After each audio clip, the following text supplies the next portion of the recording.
설레는 경마 이야기로 여러분들의 가슴을 채워드립니다. 안녕하세요. 레이싱 플러스의 박윤미입니다. 자, 오늘도 설레는 경마 이야기 나눠볼 텐데요. 저와 함께 설에 도움을 주실 윤정훈 전문위원 나오셨습니다. 안녕하세요. 안녕하세요. 윤정훈입니다. 네. 자, 지난주는 부산 경마장의 혹한기 휴장으로 인해서 서울과 제주 이 두 지역에서만 경마가 시행이 됐습니다. 특히 토요일과 일요일에는요, 2세 특별 경주가 각각 산지별로 시행이 됐는데요. 자, 12월 4주차 경마 주간 어떻게 보셨나요? 네, 지난주는 부산 경마가 휴장이었죠. 그래서 금요일 날 제주 경마가 시행이 되고 토요일, 일요일은 서울 경마가 시행이 됐는데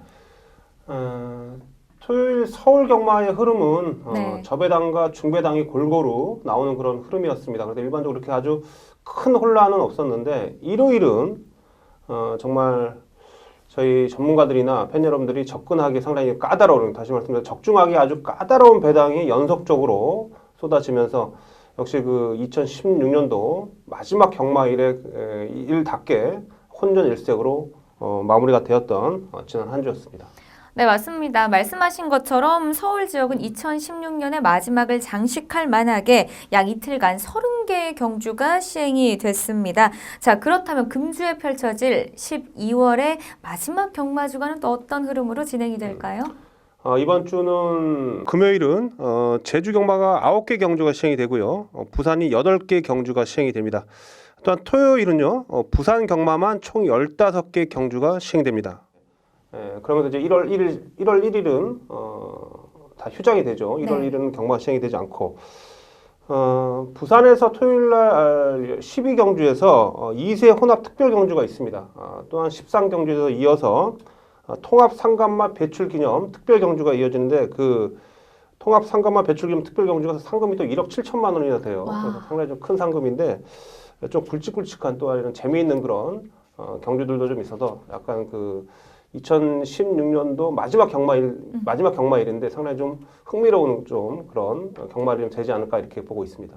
네, 맞습니다. 금주에는 서울 경마가 휴장에 들어가고요. 금, 토, 양 이틀간 제주와 부산에서 경마가 시행이 됩니다. 또 특히 부산에서는 2세 특별 경주부터 통합 상간마 배출 기념 특별 경주가 시행이 됩니다. 위원님께서 말씀하신 것처럼 정말 2016년에 피날레를 장식할 만한 굵직굵직한 많은 경주들이 시행이 되니까요. 여러분 기대 많이 하셔도 좋을 것 같습니다.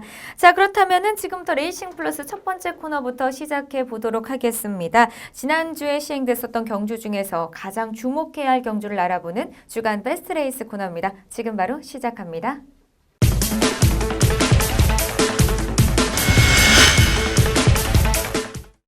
지난주 시행됐었던 경주 중에서 가장 주목해야 할 경주를 알아보는 주간 베스트 레이스 코너입니다.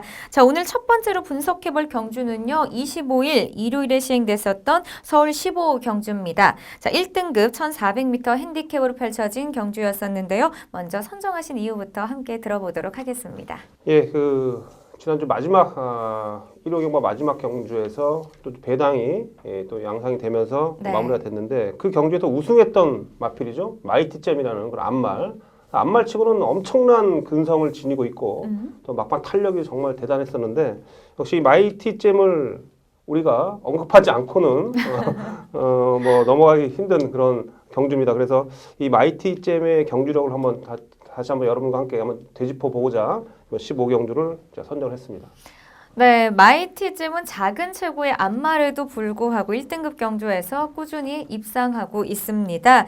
자, 이번 경주 역시 또 지치지 않는 패활량과 끈기 있는 근성을 보여주면서 1등급 첫 우승을 차지했습니다. 이 마이티즘의 경주력에 대해서 자세하게 들어보도록 하겠습니다.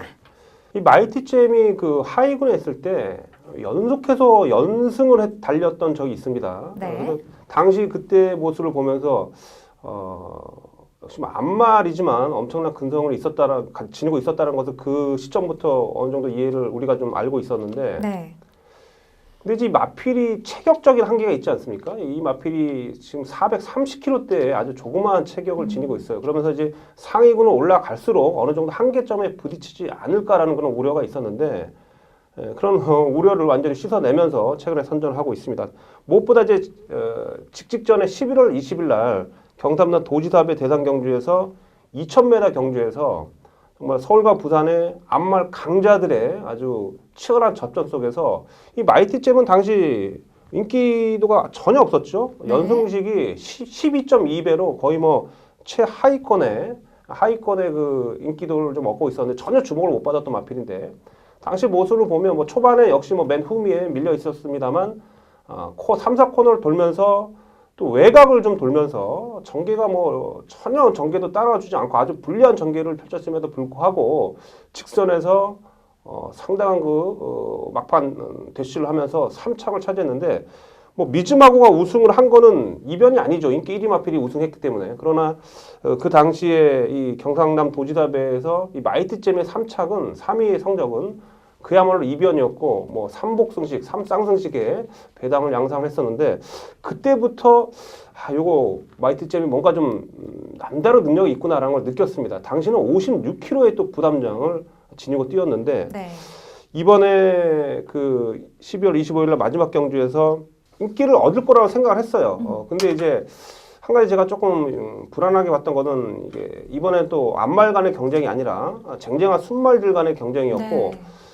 또한 초반이 워낙 빠른 흐름이었기 때문에 또 주로가 젖어 있지 않았습니까? 그래서 마이티잼이 원래 뒷심이 좋은 마필인데 과연 뒷심이 발휘할 수 있었을까라는 그런 불안 요소도 좀 있었는데 초반에 역시 이번에도 맨 후미권에서 출발했습니다. 출발해서 지난번에 그 경산면 도지사배에서는 코너 3, 4코너 돌면서 치고 나왔는데 이번에는 아예 3, 4코너를 돌면서도 맨 후미권에 있었고 직선주에 들어와서 최외곽으로 빼면서 앞선 마필들의 그런 스퍼트도 상당히 좀 좋았는데 네. 그 앞선 마필들을 전부 다 제치면서 그 최외곽에서 아주 여유 있게 올라왔던 그런 끝걸음.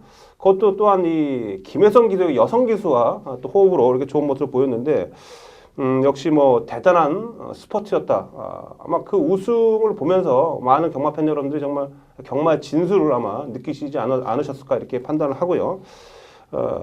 또한 이 마이티잼 우리가 또 계속해서 주목을 해봐야 될 이유가 뭐냐면 제가 이 혈통을 제가 쭉 한번 뒤져 봤거든요. 그래서 이 마필이 북의 쪽으로 홀리불과 마초 운어로 이어지는 아주 힘을 대변하는 그런 유전력을 좀 이어받고 있고 또 목의 쪽도 AP인디와 펄핏으로 이어지는 심머라는 그런 모마가 교배가 돼서 이렇게 마이티잼이 탄생을 했는데 이 북이와 모기가 모두 다 마일러의 그런 유전력을 가지고 있습니다. 다시 말씀드려도 거리 적성이 길어요. 네. 북의 쪽도 1600 이상이고 목의 쪽도 1600 이상이기 때문에 차후에 뭐 여러분들이 지난번에 2000m에서 보여준 그런 경주력도 인지를 하신다라면 앞으로 지금 그 단거리 이번에도 보여준 1400에서 보였던 그런 단거리 내지 앞으로 또 거리가 늘어난다라고 해도 계속해서 좋은 성적을 보여줄 것이고 또한 이제 얘가 이제 극복해야 될 과제는 체구가 작기 때문에 이제 부담장이 분명히 올라갈 거거든요.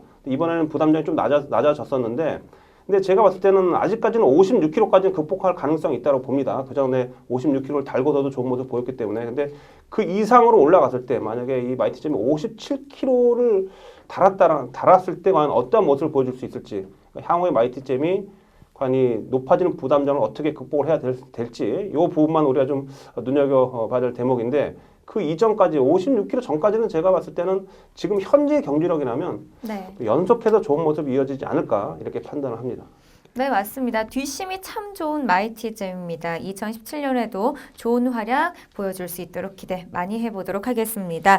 자, 두 번째로 선정된 경주는요. 25일 일요일에 시행됐었던 서울 13 경주입니다. 혼합 오픈 1200m 별정 A로 펼쳐진 2세 혼합 특별 경주였었는데요. 먼저 선정하신 이유부터 함께 들어보도록 하겠습니다. 네, 이번 경주에선 역시 그 우승했던 돌콩이란 마필을 우리가 더 주목을 좀 해야 되는데 네. 그 이전에 문화일보배 때하고의 그런 경주 전개의 차이 또는 돌콩이 최근에 보여주고 있는 그런 변화 이런 모습에 우리가 좀 주목을 할 필요가 있어서 이번 경주를 제가 선정을 했습니다.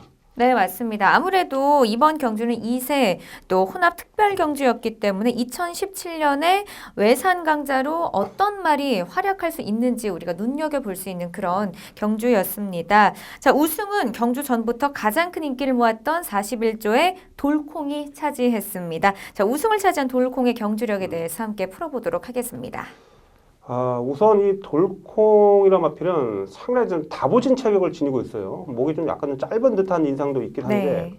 무엇보다 데뷔 초에 이 돌콩의 그런 주법을 보면 약간 발을 좀 높게 쓰는 듯한 인상이 좀 있었는데 실전을 치르고 경주를 거듭하면서 이 높았던 다리가 많이 낮아졌습니다. 그 부분을 어떻게 해석할 수 있냐면 그만큼 힘이 차면서 주행 자세가 좋아졌다는 얘기인데 그러면서 계속해서 경주력이 좋아지고 있다는 얘기죠.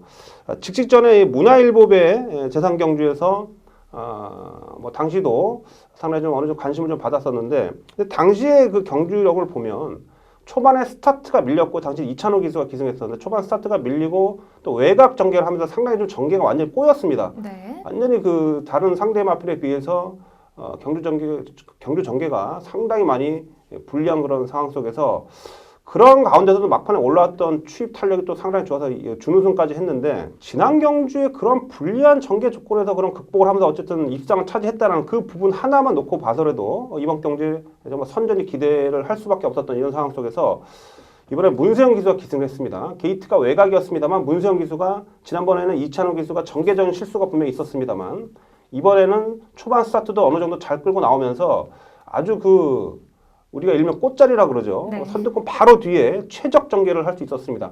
자, 지난번 경주하고 이번 경주의 전개의 흐름은 완전히 180도 다른 정말 최적의 전개를 펼칠 수 있었고 그게 바로 원동력이 돼서 이번에 돌콩이 정말 시원한 우승을 할 수 있었는데 이 돌콩 같은 경우는 뭐 이번에 우승을 떠나서 마필이 제가 볼 때 체형적으로 약간의 좀 뭐랄까 좀 긴 거리를 소화를 하려면 뭔가 좀 길쭉길쭉한 그런 체장이나 뭐 체구나 이렇게 그런 모습이 좀 있어야 되는데 약간 좀 너무 다부지죠? 그렇죠. 아주 네. 너무 스프린트형 같은 그런 체형을 좀 지니고 있습니다만 그리고 혈통적으로 보면 그렇지 않아요. 혈통적으로 보면 얘가 부마가 에이플리 알렉스인데 에이플리 알렉스가 우승 거리가 1,500m입니다. 다시 말씀드려서 마일로 이상을 충분히 소화해낼 수 있는 그런 능력을 좀 지니고 있고 또 외조부가 브로큰 보우인데 브로큰 보우도 1,680입니다. 그 우승 거리가 다시 말씀드려서 보여준 체격적인 조건은 약간 다부져 보이고 약간 좀 스프린터형에 가깝게 보입니다만 혈통을 들여다보면 제가 볼 때 분명히 심장과 폐활량이 큰 그런 혈통 유전력을 받고 있기 때문에 아직 2세입니다. 그렇기 네. 때문에 무궁무진한 앞으로의 발전 가능성이 있고 그래서 이번 경주력을 통해서 한 단계 더 올라설 수 있겠고 차후에 내년에 3세 또한 이어서 4세, 5세까지도 최상위군에서도 활약할 수 있는 그런 마필로서 돌콩의 앞으로의 그런 큰 활약 한번 우리가 기대해 볼 수 있지 않겠느냐 이렇게 말씀을 드리겠습니다. 네, 이름 그대로 돌풍을 일으키고 있는 돌콩입니다. 2017년에도 이 상승세를 쭉 이어갈 수 있을지 응원해 보도록 하겠습니다.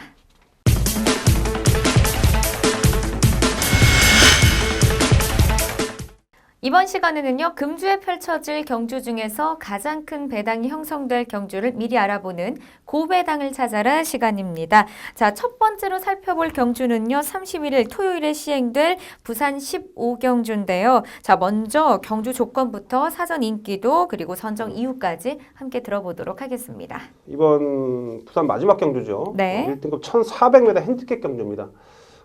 이번 경주는 일단 뭐 사전 출마 등록에서 뭐 21마리가 출마 등록을 했을 정도로 상당히 좀 출마 등록 과정에서도 상당히 좀 한마디로 혼전을 예고할 수밖에 없었던 그런 흐름인데 이번 경주의 인기도는 역시 지난 경삼는 도지사의 우승 마필은 미즈마고와 또한 19조의 뭐 노장마이긴 합니다만 계속해서 선전을 이어오고 있는 감동의 바다 여기에 최근에 연승을 하고 있는 원일 강자 이런 마필들이 인기를 좀 얻고 있을 텐데 이 인기 마필들의 어느 정도의 그런 불안감이 좀 엿보이고 있어서 이번 경주는 분명히 좀 배당이 좀 나와줄 수 있는 건 흐름으로 저는 보고 있습니다. 네, 총 21두의 경주마들이 출전 신청을 했고요. 최근 입상에 성공한 경주마들이 대거 출전 신청을 했기 때문에 혼전이 예상될 것 같습니다. 자, 그렇다면 먼저 이번 경주 불안한 인기마로는 어떤 경주마를 우리가 주목해야 할까요? 제가 한번 지난번 방송에서도 이 방송에서 여러분께 언급을 드린 바가 있는데 네. 그 전에 그 감동의 바다를 마필에 대해서 네, 그 네. 이전에 이착을 왔을 때 뭔가 좀 그 이전에 보여줬던 그런 파괴력이 좀 부족했다 하다 그래도 약간 좀 하향세로 돌아서지 않을까라고 제가 언급을 드린 바가 있었는데 지난 경기 3착을 했습니다. 그래서 많은 인기를 얻었습니다만 3위를 했어요.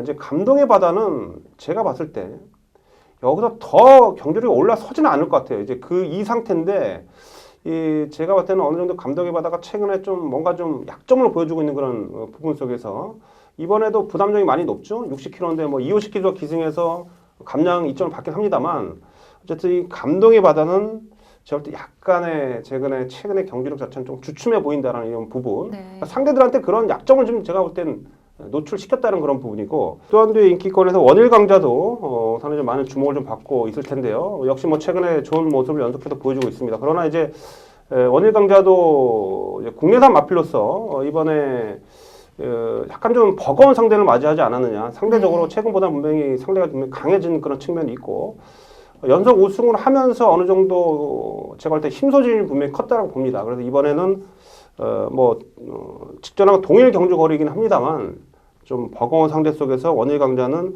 연승을 이어가기가 좀 쉽지 않다. 저는 이렇게 보고 있습니다. 네, 이처럼 높아진 부담 중량이 경주 결과에 어떤 영향을 미칠지 우리가 계속해서 주목해 봐야 할 것 같고요. 자, 그렇다면 입상이 유력한 경주마로는 어떤 경주마가 있을까요? 일단 그 최근의 경주력을 놓고 봤을 때 이 미즈마고의 상승세는 어느 정도 인정이 됩니다. 그래서 네. 미즈마고는 일단 인기권에서 어느 정도 믿음을 가질 수 있는 만큼 미즈마고인데 인기 1, 2, 3위권에서 좀 밀려 있을 거예요. 제가 지금 이번 경주 여러분께 좀 추천을 드리고자 하는 마필은 바로 19조의 에메트란 마필입니다. 에메트도 이렇게 완전히 인기가 최하위권은 아닌데 이 에메트는 어쨌든 그 인기권 안에서도 살짝 좀 인기도가 좀 밀려 있는 그런 부분이 있는데 이 에메트가 이제 공백 이후에 실전 2번의 경주를 치르면서 지난 경주에 확연하게 전력 회복을 한 모습으로 좋은 모습을 좀 보였죠.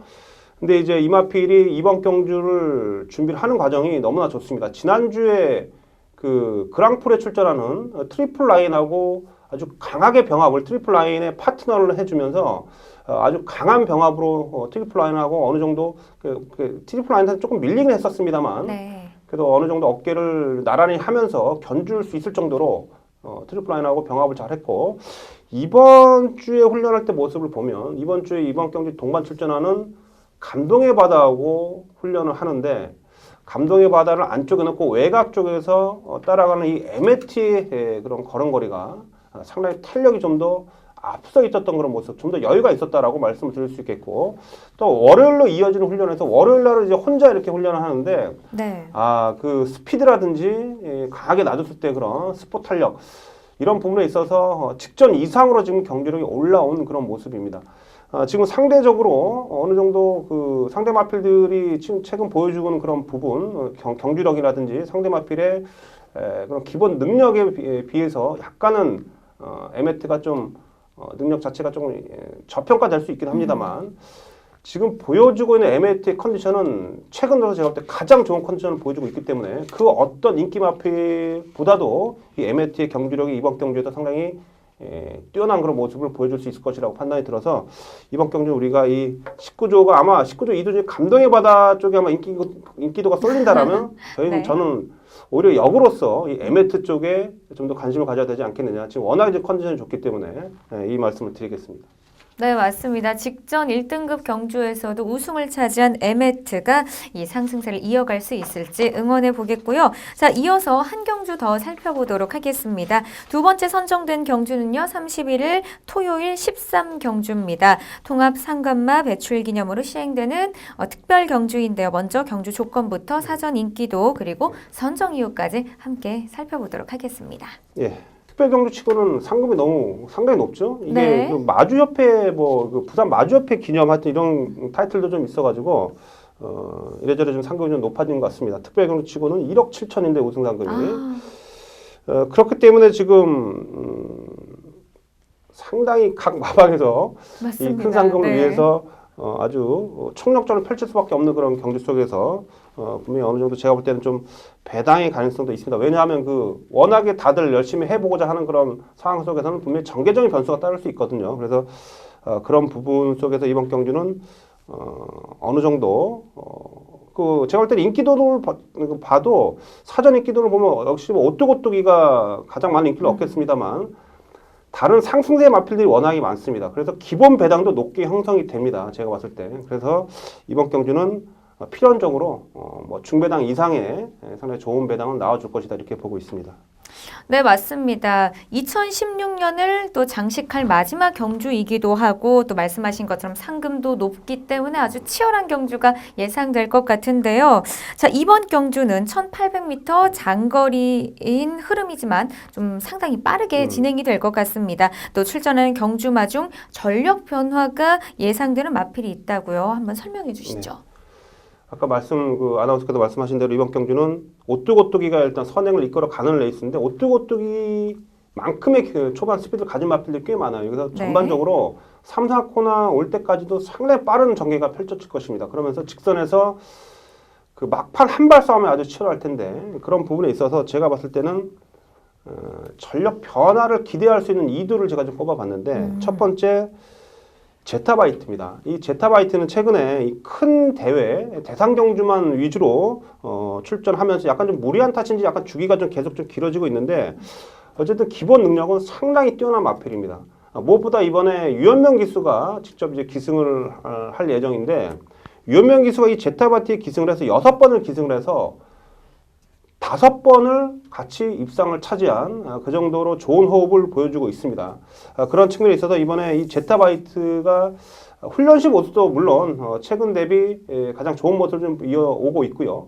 또 기승 기수하고의 호흡적인 측면을 좀 봤을 때 상당히 유리한 측면이 있고 또 전개적인 측면에 있어서도 앞선 경합하는 가운데 그 뒷자리를 가장 좀 힘을 안배할 수 있는 그런 자리를 사수할 수 있는 그런 마필이 바로 이 제타바이트입니다. 그래서 지금 훈련시 모습도 좋고 기수도 지금 상당히 호흡이 잘 맞는 기수가 기승에 있고 네. 또 전개를 제가 유추해 봤을 때 제타바이트가 선두권 바로 뒤에서 앞선에서 경합할 때 뒤에서 힘을 안배할 수 있는 그런 조건이기 때문에 이번만큼은 제타바이트가 뭐 녹록치 않을 것이다. 지난 경기 좀 아쉬움이 좀 있었는데 이번에는 뭔가 좀 변화를 보여줄 수 있는 마필이 바로 제타바이트가 되겠고요. 네. 또 한 두는 이 생일 기쁨이란 마필입니다. 이 생일 기쁨이 기본적으로 스타트가 상당히 빠른 마필이에요.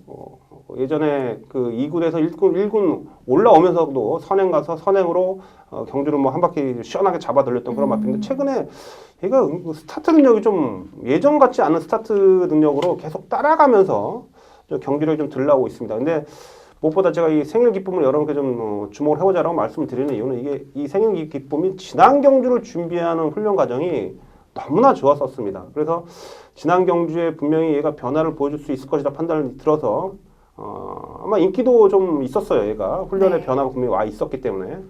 근데 지난 경주는 출발과 동시에 착지 불량을 일으킵니다. 그러니까 생일 기쁨 같은 경우는 어느 정도 앞선에서 전개를 해야 되는데 착지 불량으로 인해서 초반에 뒤로 밀려요. 그러니까 스타트와 동시에 그냥 저는 끝났다 이렇게 봤었거든요. 그런데 이제 얘가 어쨌든 뒤쪽에서 따라가다가 3, 4코너를 돌면서 내측을 파고들면서 어느 정도까지 선두권 자리까지 근접을 했고 네. 그 탄력을 그대로 유지하면서 뭐 아쉬운 뭐 순위권이었긴 합니다만 막판 끝걸음의 탄력은 유지가 돼 있었다는 얘기입니다. 다시 말씀드려서 생일 기쁨이 지난 경주에 초반에 착지 불량을 일으키지 않고 선두권에 붙어 갔었다라면 충분히 입상 가능성이 있었는데 그러지 못했다는 것도 분명히 초반 스타트에 문제가 있었다라는 거 이런 부분인데 그런 부분 잘 알 거예요. 마방에서도. 그래서 이번에 이 생일 기쁨은 분명히 지난 경주부터 훈련 시 분명히 많은 변화가 와 있었고 이번에도 제가 볼 때는 훈련 때 활기 넘치는 모습이나 전혀 이상이 없기 때문에 스타트 면에서만 잘 나와준다라면 충분히 여기서 선두권에서 근성을 발휘해 줄 수 있는 마필이기 때문에 이 생일 기쁨을 여기서 또 우리가 주목을 해야 된다 이렇게 말씀을 드리겠습니다. 네, 이번에는 위원님께서 전력의 변화가 생긴 두 마필을 선정해 주셨습니다. 제타바이트와 생일 기쁨이 과연 이번에 입상에 성공할 수 있을지 응원해 보도록 하겠습니다.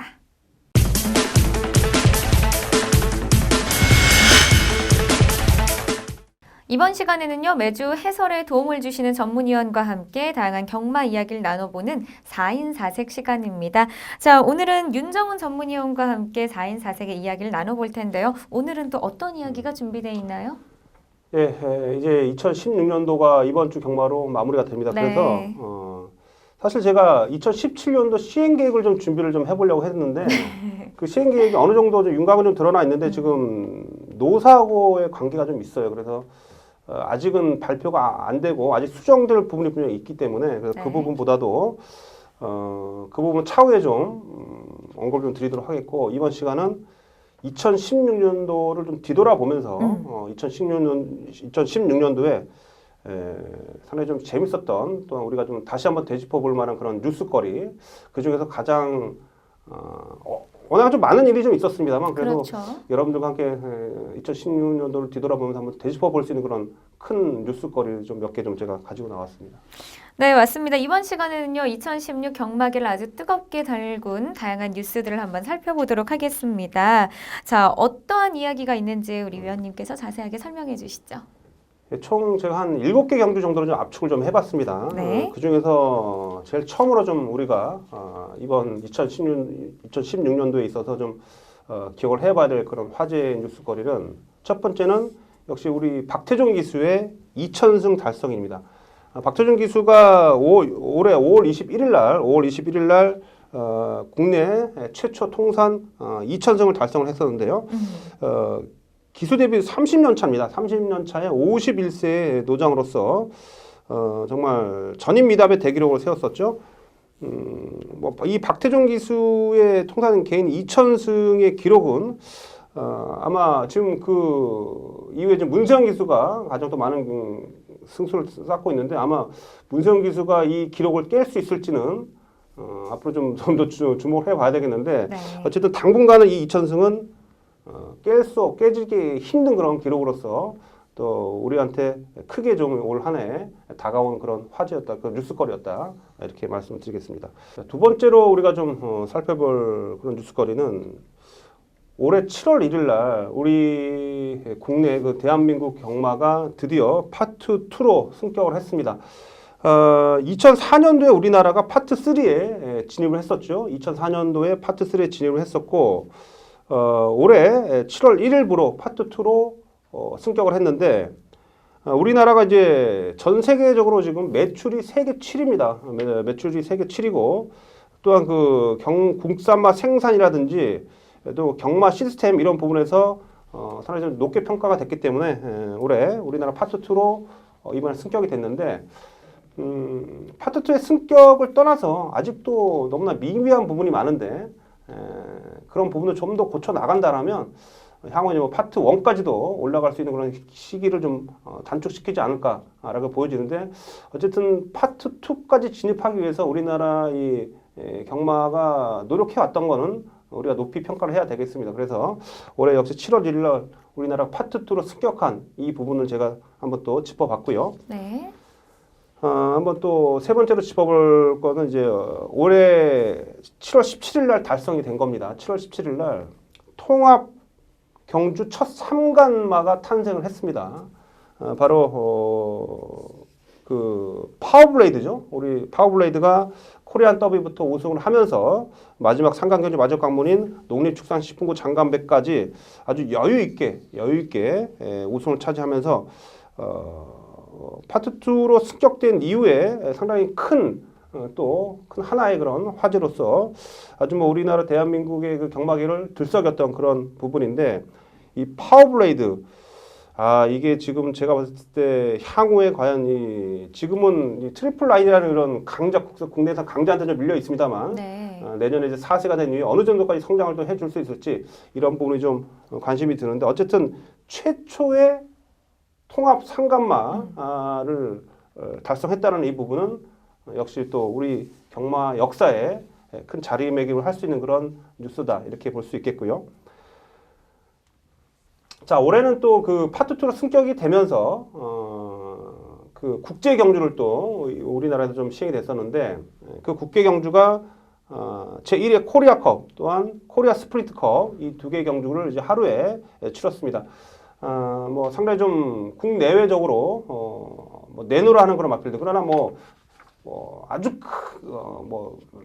레이팅 자체가 아주 높은 그런 경주마들은 아니었습니다만 그래도 지금까지 우리나라에 와서 국제 경주에서 보여줬던 그런 마필들보다는 분명히 한 수 위의 마필들의 경주가 이번에 시행이 됐었는데 역시 이 경주를 보면서 우리나라와 역시 선진 경마국인 가까운 일본과 홍콩 그 경주마의 어느 정도의 경주마적 질적인 차이 경주력의 수준 이런 부분을 좀 우리가 면밀히 좀 들여다볼 수 있었습니다. 역시 홍콩이나 일본 같은 경우는 파트 1입니다. 파트 1과 파트 2의 차이는 어느 정도 그 정도의 차이는 분명히 있었다라는 거 우리가 눈으로 확인했기 때문에 앞으로 어느 정도까지 우리가 더 노력을 해야 될 건지에 대한 그런 부분을 과제로 남겨둔 그런 경주였다고 봅니다. 앞으로 매년 이런 코리아컵이 시행이 되면서 점차적으로 파트 1 국가, 경마 선진국하고의 격차를 좀 좁혀 나가기를 기대해 볼 수 있겠고요. 또 한 번의 그런 우리가 좀 뉴스거리는 역시 트리플 라인이에요. 트리플 라인이 어쨌든 그랑프리를 우승하지 못한 것은 정말 아쉽습니다만 이 트리플 라인이 2년 연속해서 이제 대통령배를 우승을 차지했습니다. 그래서 11월 13일 날 트리플 라인이 대통령배 2년 연속 우승을 차지했는데 역시 지난해 2015년도에 3세마 당시 국산마를 완전 평정을 했고요. 또한 올해까지도 대통령배를 우승을 하면서 역시 국내산 마필 최강자의 자리를 매김했습니다.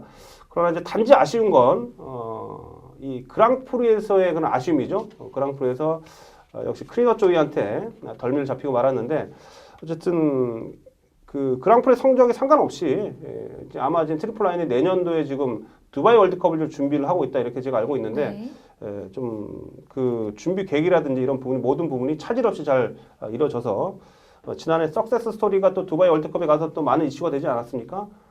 이 트리플 라인은 두바이에 가서 석세스 스토리 이상의 경주력을 발휘해주기를 좀 기대해 볼 수 있겠고요. 자, 다음 부분은 역시 그랑프리 우승입니다. 11월 18일 날 2전 3기 끝에 크리너 조이가 그랑프리를 이번에 우승을 했습니다. 사실 이번에는 정말 마지막이라는 심정으로 그랑프리 출전의 그 우승의 기회가 마지막이라는 심정으로 마방에서 정말 총력전을 펼쳤고 근데 무엇보다 이 트리플 라인이 그 크리너 조이가 갑자기 그 그랑프리를 앞두고 마방을 이적을 했어요. 그러면서 상당히 좀 이게 어떤 이유냐 이런 부분에 대해서도 또한 마방으로 이적을 한 부분 원래 보통 우리가 알고 있기는 마방으로 이적을 하면 어쨌든 경주 마필들이 그 마방에서 적응하기 위해서 약간 컨디션적인 변화가 좀 하향을 하지 않느냐 이런 우려가 있었습니다만 그런 부분을 말끔히 씻어내면서 우승을 차지했는데 제가 그 우승 이후에 송몽길 조교사하고 인터뷰를 해봤을 때 역시 그 작전의 성공이었습니다. 또한 이 마필에 대한 믿고 이 크리너 조이를 완벽하게 믿었더라고요. 그래서 부산 마필보다 뒤질 게 없다라는 아주 자신감 속에서 과감한 전개를 펼쳤죠. 아예 초반부터 앞에 갔다 선두권에 붙어서 전개를 펼치면서 거의 와이어 투 와이라고 볼 수 있을 만큼 상당히 시원한 앞선 전개로 우승을 차지했는데 그 송몽길 조교사의 얘기는 앞으로 내년 또 내후년까지도 그 크리너 조이는 충분히 능력을 발휘해 줄 수 있을 것이다 이렇게 보여주고 이렇게 내다보고 있기 때문에 지금이 끝이 아닙니다. 그랑프리 우승이 끝이 아니라 내년도까지도 이 국내의 경마를 평정할 수 있을지 한번 이 크리너 조이의 성장 가도 또한 상승 가도를 우리가 지켜볼 필요가 있겠고요. 또 마지막으로 진짜 이 최근에 이 국내 정세가 너무 시끄러운데 현명관 마사 회장도 지금 많이 이름이 오르락 내리락 합니다. 오늘 제가 방송 찍는 이 시간에도 보니까 다음에 검색어 1위로 지금 가 있더라고요. 자, 이 현명관 전 마사 회장에 이어서 이번에 그 이양호 농업진흥청장이 제35대 한국 마사 회장으로 취임을 했습니다. 12월 21일이죠. 정말 어려울 때 이 마사 회장직을 지금 부여받고 지금 임무를 시행하고 계신데 제가 볼 때 이양호 지금 현 마사 회장의 어깨가 상당히 무거울 겁니다. 어쨌든 그 내부 승진이냐 아니면 외부에서 그 마사 회장이 오는 자를 가지고 상당히 좀 많은 이견 충돌을 좀 있었고 좀 시끄러운 부분이 있었습니다만 어쨌든 그 전례를 이어서 어쩔 수 없이 제가 볼 때는 그 황교안 국무총리가 지정을 했다고 하는데 어쨌든 이 이양호 마사 회장이 지금 이 어지러운 이런 마사회 이런 분위기를 좀 빨리 좀 잘 좀 좋은 쪽으로 잘 좀 이끌어가 주시기를 하는 그런 바람을 가져보면서 어쨌든 제가 지금 한 7가지 정도를 좀 압축을 했어요. 2016년도가 상당히 좀 뜨겁게 우리를 좀 뜨거운 화제가 좀 한 7가지 정도를 제가 좀 정리 좀 했는데 이런 부분을 좀 이제 되새겨 보면서 또 2017년도를 좀 기다려보는 이런 시간을 이번 시간에 좀 가졌습니다. 네. 자, 이처럼 위원님께서 2016년의 뉴스들을 조금 정리해 주셨습니다. 이렇게 본다면 경마 대통령이라고 부를 수 있는 박태종 기수의 이천승부터 맨 마지막에 말씀하셨죠. 이양호 전 농촌진흥청장의 제35대 한국마사회장의 취임까지 정말 올 한 해는 굵직굵직한 뉴스들이 많았습니다. 자, 그러면은 취재 기자 입장에서 윤정훈 전문위원 기자로서는 어떤 뉴스가 가장 기억에 남을까요? 역시 제가 많이 좀 발로 뛰면서 취재를 많이 했던 부분이 네. 역시 그랑프리 우승만했던 크리너 조이에 대한 거였습니다. 그래서 크리너 조이의 그런 사연과 또한 크리너 조이 현재 뭐 마필 컨디션 또한 송봉일 조교사가 보고 있는 크리너 조이 향후 기대치 이런 부분을 제가 쭉 많은 좀 취재를 해봤을 때 역시 이 크리너 조이의 그랑프리 우승 이 부분이 제가 올 한 해는 상당히 많이 기억에 남더라고요. 그래서 저는 이 크리너 조이의 그랑프리 우승을 올해 제가 꼽는 가장 큰 뉴스이지 않느냐 저는 이렇게 보고 있습니다. 네, 저도 이렇게 생각해 본다면 2016년부터 이렇게 경마에 대해서 열심히 공부를 했었는데 가장 흥미로웠었던 부분이 2016년 통합경주 첫 상간마였죠. 아까 전에도 말씀하신 것처럼 파워블레이드의 활약이 굉장히 인상 깊었습니다. 2017년에도 많은 경주마들이 또 많은 좋은 활약을 해줬으면 좋겠습니다.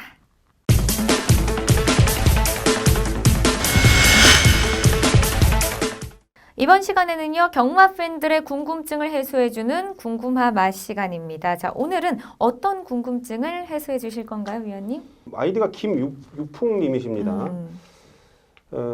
김유풍님께서 이제 4등급에서 3등급으로 올라가는 조건이 있느냐 이런 부분하고 승급전과 승군전이 같은 뜻인지 아니면 틀린 뜻인지 이렇게 얘기를 해주셨는데 우선 승급전과 승군전은 같은 뜻이고요. 예전에는 우리가 그 지금 체계를 1군, 2군, 3군, 4군, 5군, 6군 이렇게 군 체계였을 때는 승군이라고 하고 지금 등급 체계입니다. 그래서 지금은 6등급, 5등급, 4등급, 3등급 이렇게 나눠지기 때문에 지금은 승급전이라고 하죠. 그래서 승군전하고 승급전은 똑같은 얘기예요. 똑같은 네. 얘기고 그러니까 등급 체계 이전에는 군 체계였기 때문에 군 체계였을 때는 승군전이라고 했던 거고요. 지금 등급 체계이기 때문에 승급전이라고 하는 겁니다. 그래서 이 부분은 전혀 다른 뜻은 아니다. 같은 뜻이라는 거. 군 체계와 등급 체계로 나눠졌기 때문에 변화가 됐기 때문에 최근에는 승급전이다 이렇게 얘기를 한다고 말씀드리겠고요. 4등급에서 3등급으로 올라가기 위한 조건. 이거는 일단 등급 체계를 여러분들이 좀 이제 이해를 하시고 또 레이팅 부여와 함께 승급 체계를 좀 이해를 하시면 되겠습니다. 그러니까 지금 현재의 그 5등급에 올라가면 그러니까 6등급에서 우승을 한 번 한다든지 네. 아니면 준우승을 2번 한다든지 아니면 뭐 3위를 3번 한다든지 이런 조건이 충족이 되면 5등급으로 승급을 합니다. 5등급으로 승급을 하면 레이팅 점수가 35점이 부여가 돼요. 35점이 부여가 되고 35점에서 이제 4등급으로 올라서려면 이제 레이팅 점수가 36점에서 50점 사이입니다. 그러니까 36점, 50점 사이의 4등급 마필이 3등급으로 또 올라서기 위해서는 레이팅 점수가 51점이 돼야 되겠죠. 그러니까 3등급의 레이팅 점수가 51점에서 65점 사이가 레이팅 점수입니다. 그래서 어쨌든 36점 이상의 레이팅 점수를 부여를 받아야 되는데 50점 이상의 레이팅 점수를 부여받아야지 3등급으로 올라가는데 이런 부분은 그 마사의 시행 계획에 보면 레이팅 안내라는 그런 코너가 있습니다. 거기 가시면 아주 자세하게 설명이 되어 있는데 그러니까 3등급에 4등급에 올라가는 조건은 일단은 경주마가 우승이라든지 준우승을 하면서 네. 자신의 레이팅 점수를 높게 부여를 받으면서 그 높게 부여된 그 점수가 4등급을 넘어서면 3등급으로 승급이 되는 겁니다. 뭐 이런 부분을 제가 말로 설명하기보다는 이 레이팅에 대해서는 수도 없이 많은 얘기를 좀 해왔기 때문에 지금 우리 김유풍님께서 이 레이팅 제도를 좀 이해를 하시면 뭐 승급에 대해서는 다 이해를 하실 겁니다. 그래서 마사의 레이팅 안내라는 코너가 있어요. 그 경마 시행 계획을 보시면 근데 거기에 보면 PDF로 상당히 좀 장문에 걸쳐서 이렇게 설명이 되어 있는데 그 부분을 좀 보시면 승급 제도에 대해서 잘 알 수 있을 것 같습니다. 그래서 김유풍님께서 저희한테 질문하신 내용 아마 승급 제도에 대해서 얘기를 하신 것 같아요. 그래서 네. 그 부분은 제가 아까 뭐 짧게 설명을 드렸습니다만 어려운 부분은 아닙니다. 왜 승급을 하는지에 대해서는 어려운 부분은 아닌데 그 부분을 좀 더 김일풍님께서 자세히 좀 들여다보고 싶다라고 생각하시면 마사회의 경마 시행 정보로 들어가시면 거기에 레이팅 안내라고 있습니다. 그 레이팅 안내를 들어가시면 그 안에 상당히 자세하게 지금 설명이 되어 있고 어떻게 해서 레이팅 점수가 부여가 되는지까지도 자세하게 나와 있기 때문에 그 부분을 참조를 하시면 더 많은 이해를 하실 수 있을 것으로 보여집니다. 어쨌든 이렇게 질문 남겨줘서 감사를 드리고요. 그래서 제가 제 설명이 좀 어떻게 좀 이 자리에서 크게 이해가 되지 않으시더라도 그 레이팅 안내를 들어가 보시면 충분히 이해를 하실 수 있을 것이다라고 말씀을 드리겠습니다. 네, 오늘은 경주마의 승급 조건에 대해서 알아봤습니다. 앞으로도 경마에 대해서 궁금증이 있으시다면 게시판에 댓글로 남겨주시면 저희가 전문위원과 함께 속 시원하게 해결해 드리도록 하겠습니다. 자, 오늘 레이싱 플러스에서 준비한 소식은 여기까지입니다. 저와 함께 해설에 도움을 주신 윤정훈 전문위원 고맙습니다. 감사합니다. 네, 여러분 이제 2016년도 일주일째 남지 않았습니다. 2016년에 어렵고 힘들었던 점 모두 다 털어버리시고 2017년에는 좋은 일들만 가득하시길 바라겠습니다. 그럼 새해 복 많이 받으시고요. 전 내년에 다시 찾아뵙겠습니다. 시청해주신 여러분 고맙습니다.